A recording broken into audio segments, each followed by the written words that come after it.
Hi everybody, welcome to the Evening Reader. I'm Priscilla. It's Monday, Monday afternoon here, late in the day, I guess early evening more so. And thought I would do a check-in and see how you're doing. How was your weekend? Did you get some good reading done? Hope so, a little relaxation. It was kind of a quiet weekend here, but I finished Ninth Street Women. Yay! I'm so excited. I've been reading it since December.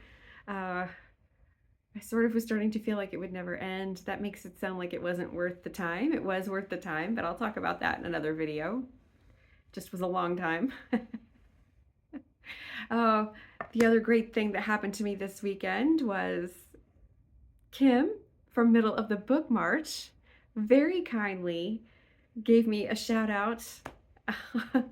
I was just so surprised, and many of you came to visit me based on her recommendation. So thank you so much and welcome. I'm really happy that you decided to join my little channel and take a chance and that you believed her.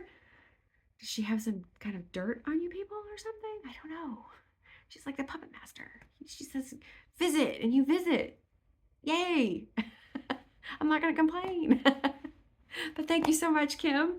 That was just so kind of you. And if you didn't come here from Kim's channel, I will link her channel down below. She's got similar tastes to mine. So good taste, obviously.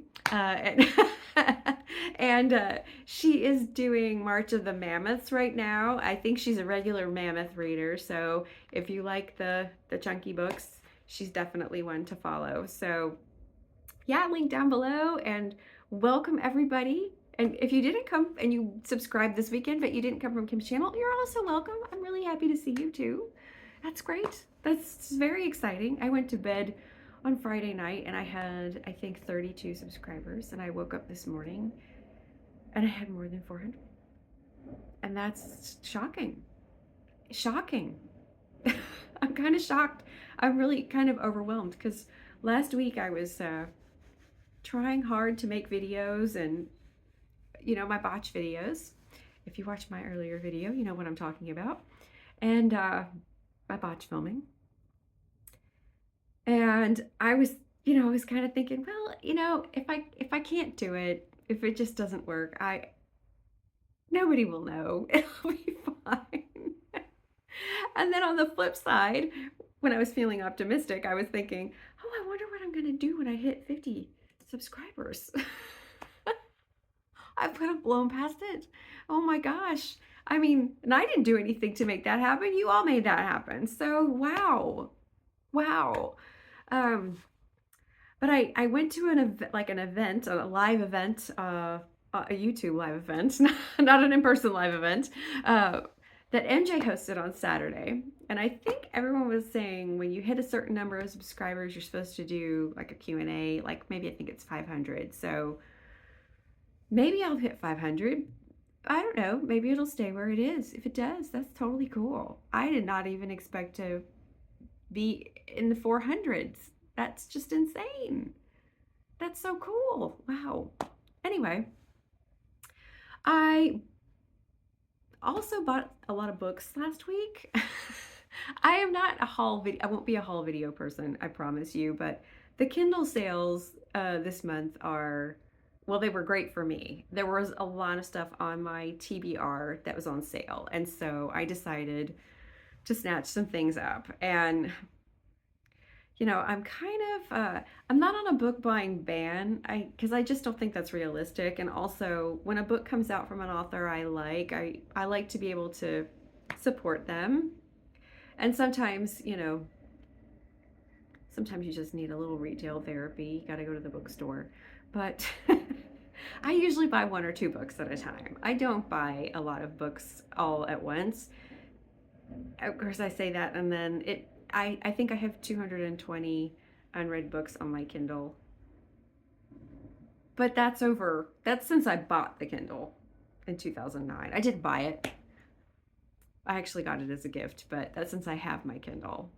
I'm thinking about my Paperwhite, which I did buy, but my first Kindle was a gift from my husband. So yeah, I need to make a dent in that, and then I have like another 100 and something books on my physical shelves that I need to read. So I really want to try to make a dent in that. The thing about physical books is they're easy because you can unhaul them, like you can sell them or you can give them away. Here, it's like a thing people do. They just put books out on the sidewalk. They say, please take, like on a Saturday if the weather's nice, and people just pick up the books and go. And in Amsterdam, it's international, but also many of the Dutch people speak and read English. So, there's a market for English books. We've got a lot of English bookstores here. So, uh, they're easy to unhaul, but what do you do with Kindle books? I mean, all you can really do is delete them, and then that's just money wasted. I mean, I guess it's not money wasted in a way. I always think at least you're still buying a book and supporting an author. I guess you just have to think of it as if you gave them money for coffee or something. I don't know. But yeah, I know some of those 220 books I won't end up reading, but I am going to read all of these books. I'm making this commitment to myself, and you're here listening to it, that what I'm going to try to do this year is if I buy a book, I'm buying it with the intention of reading it soon. Like not just sitting it on the shelf and not reading it. And I mean, I think I always think I'm buying books that way, but it just doesn't. I don't. So, without further ado, let me tell you about what I bought, because I got some really good stuff. The first book I got, it won a ton of awards in 2019 and 2020, or was nominated and won some awards, is Say Nothing, A True Story of Murder and Memory in Northern Ireland. And it says, let's see, in December 1972, Jean McConville, a 38-year-old mother of 10, was dragged from her Belfast home by masked intruders, her children clinging to her legs. They never saw her again. Her abduction was one of the most notorious episodes of the vicious conflict known as the Troubles. Everyone in the neighborhood knew the IRA was responsible, but in a climate of fear and paranoia, no one would speak of it. In 2003, 5 years after an accord brought an uneasy peace to Northern Ireland, a set of human bones was discovered on a beach. McConville's children knew it was their mother when they were told the blue safety pin was attached to her dress. And with so many kids, she had always kept it handy for diapers or ripped clothes. I think this just sounds really fascinating. Patrick Radden Keefe is a writer for The New Yorker, and like I said, this got a lot of awards. I'm really interested in the Troubles, and just in this whole story, just kind of want to get more into the history of it. This is obviously more recent. I also have, I'm going to try to think of his name, and I'm worried I'm going to get it wrong because there are two authors I get confused, but I think it's J.G. Farrell. I have his book, Troubles, his novel. I have that on the Kindle. So I may try to read that book and this book together. I think that could be an interesting exercise. It's two different views, because I think that book, that was the Lost Booker book, I think, or something like that. I think it won in like 1972 or 1974 or something. Anyway. Yeah, so I think I might try to read those two together. Let's see. The second book I bought is called Meet Me in the Bathroom, Rebirth and Rock and Roll in New York City, 2001 to 2011. And it's an intriguing oral history of the post 9/11 decline of the old guard music industry and rebirth of the New York rock scene, led by a group of iconoclastic rock bands. In the second half of the 20th century, New York was the source of new sounds, including the Greenwich Village folk scene, punk and new wave, and hip hop. But as the end of the millennium neared, cutting-edge bands began emerging from Seattle, Austin, and London, pushing New York further from the epicenter. The behemoth music industry, too, found itself in free fall, under siege from technology. Then 9/11-2001 plunged the country into a state of uncertainty and war, and a dozen New York City bands that had been honing their sound and style in relative obscurity suddenly became symbols of glamour, for a young, web-savvy, forward-looking generation in need of an anthem. So I think this sounds really good. Lizzie Goodman is the author, and she is a rock journalist. And this also has a documentary now of this, but this is about bands like she did interviews with the Strokes, the Yeah Yeah Yeahs, LCD Sound System, Interpol, and Vampire Weekend, among others. So I love the Strokes especially, and Interpol, and LCD Sound System. They just had a new song out for the for White Noise, the movie, the Don DeLillo movie that's on Netflix, and the song is really good. It's at the end of the movie. So I think this one will be a lot of fun, and I want to watch the documentary too. So I think that'll be neat. Um, the next one is a novel by an author. It's a debut novel, I believe, by an author, Brandon Hobson. It's called Where the Dead Sit Talking. It was a National Book Award finalist, and it was Best Book of 2018 for Kirkus, Southern Living, and NPR Code Switch. It won the Reading the West Book Award, the Aspen Awards Literary Prize. It was longlisted for that, and it was also longlisted for the 2020 International Dublin Literary Award. And this says, set in rural Oklahoma during the late 1980s, Where the Dead Sit Talking is a startling, authentically voiced, and lyrically written Native American coming-of-age story. With his single mother in jail, Sequoia, a 15-year-old Cherokee boy, is placed in foster care. Literally and figuratively scarred by his mother's years of substance abuse, Sequoia keeps mostly to himself, living with his emotions pressed deep below the surface, at least until he meets 17-year-old Rosemary, a troubled artist who also lives with the family. So this sounds really interesting. I'm very interested in reading more works of fiction and nonfiction by Native American and Indigenous authors. So this was on my TBR. I think I put it back. I think it was on my TBR from 2018. I think I heard about this on NPR. And so it's been on my list for a long time. So I'm happy to add it, and I look forward to checking that one out. Let's see. I bought The Quiet American. That's on sale if you're interested in that, by Graham Greene. So that's a classic. I've been really interested in this. I've seen the movie, but I haven't read the book. And if you're not familiar with it, let me read the blurb.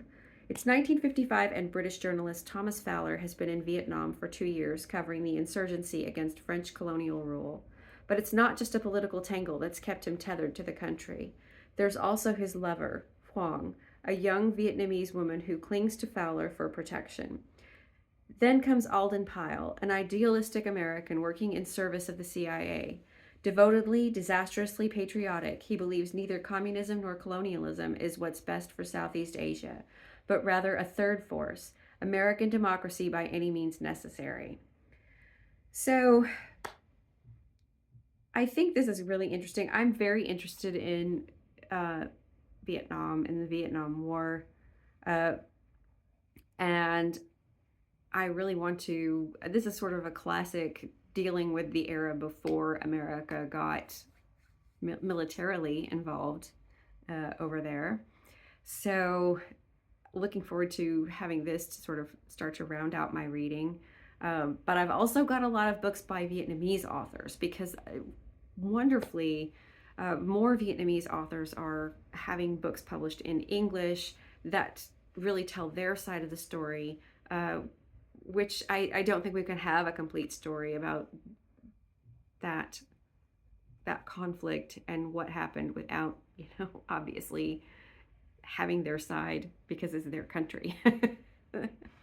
So we've got a lot of American narratives about it. And I do think that's important, but I think that they have to be together. So I'm looking forward to getting into that sort of as a bit of classic literature this year.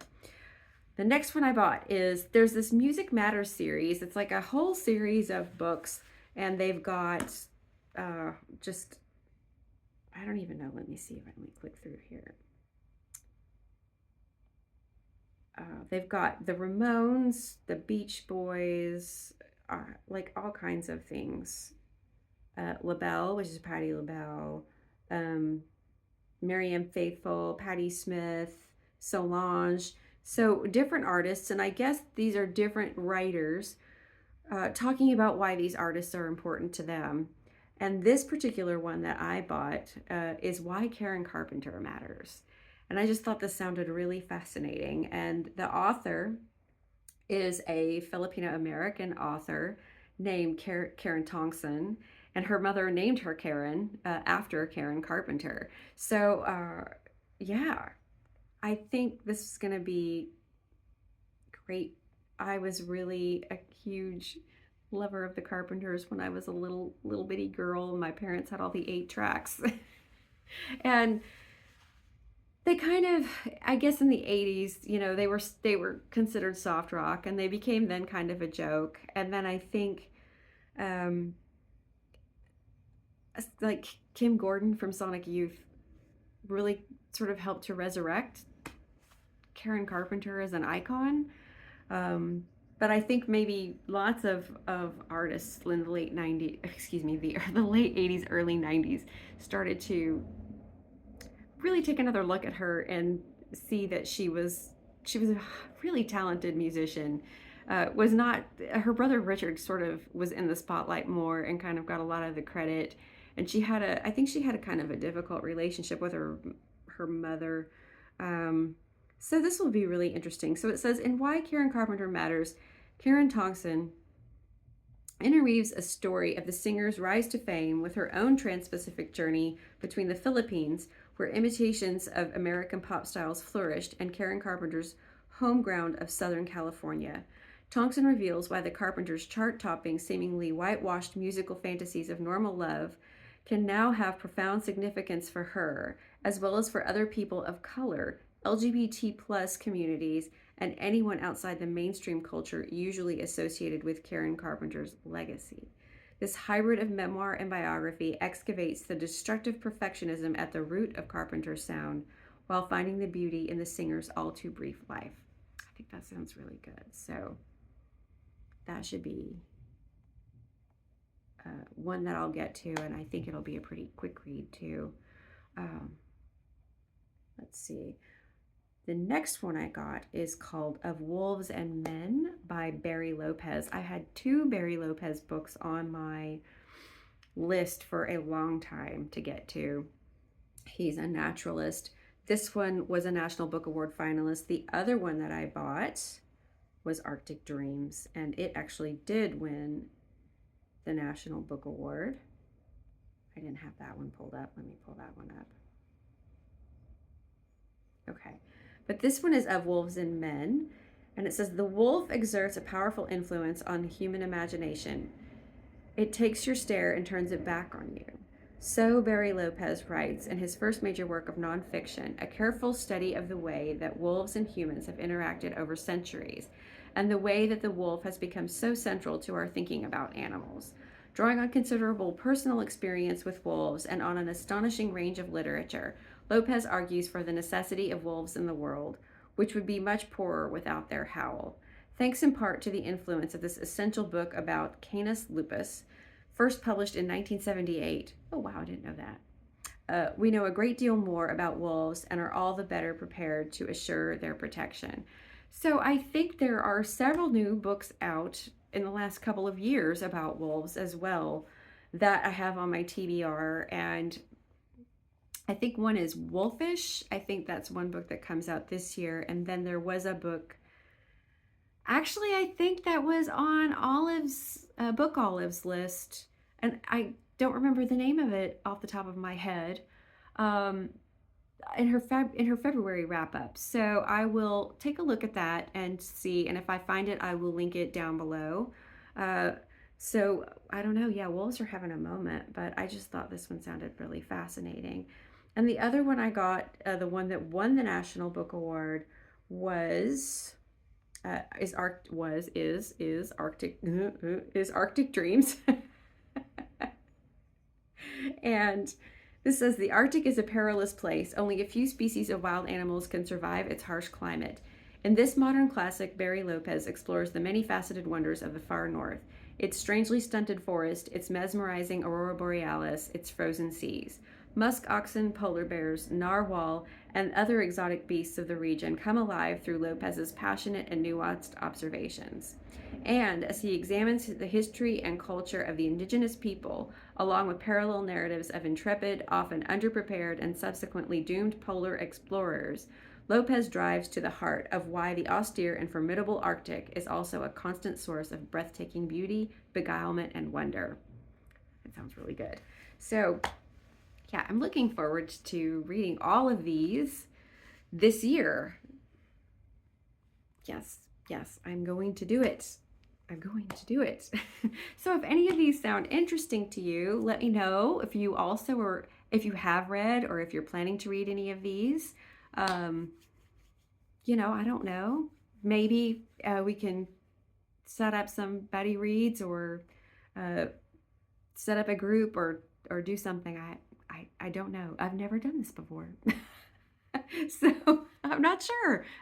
But yeah, maybe if anyone's interested in reading Say Nothing and the Troubles together, and talking about or looking deeper into the Troubles in Ireland and that period of history, or just Irish history in the 20th century, let me know, because I'm really intrigued about that as well. Or if you have any books to recommend, I would love to hear it.